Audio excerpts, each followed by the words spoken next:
All right, let's dive into one of the most famous poems in the English language. But first, I need you to do me a favor. Forget everything you think you know about Shakespeare's sonnets. When you hear Shakespeare's sonnets, this is probably what pops into your head, right? Something super romantic, sweet, a big declaration of love. I mean, that's what he's famous for. But what if I told you that's not where he starts at all? Because they absolutely are not. Not even close.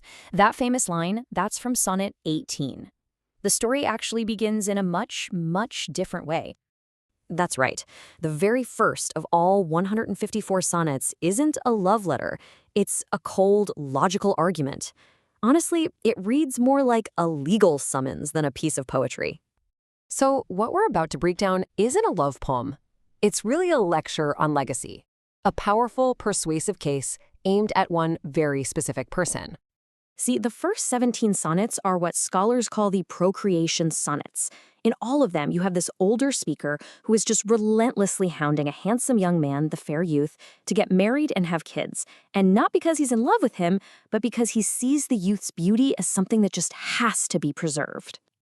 And this right here is the core of his whole argument. The speaker is basically saying that the youth's incredible beauty isn't actually his to keep. No, it's a loan from nature. And if he doesn't pay it forward by having a child, he's basically committing a selfish, wasteful crime against the entire world. So, Shakespeare structures this whole thing like a lawyer making a case. He kicks it off with his opening statement, laying down a universal law that, pretty much everyone can agree on. He starts with, "From fairest creatures we desire increase." It's a pretty simple observation, right? When we see something beautiful, a person, a flower, whatever, our natural instinct is to want more of it. We want that beauty to keep going, to never really die. And his logic is actually super straightforward. First, he establishes that all beautiful things are mortal. The riper parent is eventually going to decease.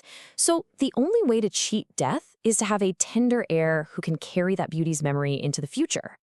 The stakes are set right from the get-go. It's legacy versus total oblivion.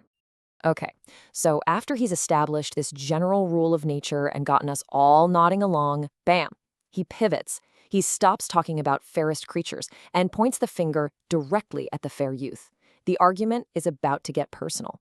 "But thou," he says, you're the exception to the rule. You are contracted to thine own bright eyes. You're so obsessed with your own reflection that you're literally feeding your own flame with its own fuel." And that word contracted, it's just genius. Seriously. On one level, it means he's legally bound, like he's betrothed to his own image in the mirror. But it also means he's shrinking, making his entire world smaller and smaller until it's just him. He is completely trapped by his own narcissism. The main picture he paints of this crime is a candle. By loving only himself, the youth is consuming his own wax. Sure, he might burn brightly for a little while, but it's totally unsustainable. He's destroying the very thing that makes him so beautiful in the first place. And this leads to the central contradiction of the whole poem.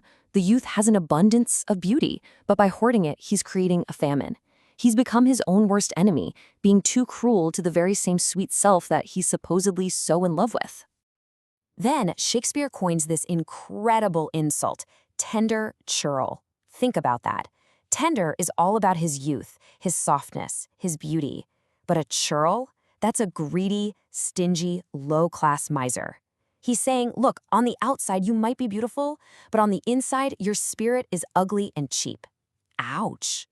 This all builds up to the final two lines of the poem, which really act as Shakespeare's closing argument. This is his dramatic final appeal to the jury and to the youth himself. He gives him a very stark choice. Pity the world and have a kid, or be a glutton who eats up what is rightfully owed to the world, his beauty, and just lets it get swallowed by the grave. So the verdict is in, and it's crystal clear. Gluttony here isn't about food. It's about consuming your own potential, your own future, your own legacy. By dying childless, the youth and his grave are basically partners in a crime, robbing the future. So why are we talking about this? Why does a 400-year-old poem about some guy who won't have kids still matter? Well, it's because Shakespeare is tapping into some of our deepest, most timeless human fears. I mean, he's wrestling with huge questions here. He treats beauty like a kind of currency that has to be invested for the future. He's waging this desperate battle against time, terrified of being forgotten.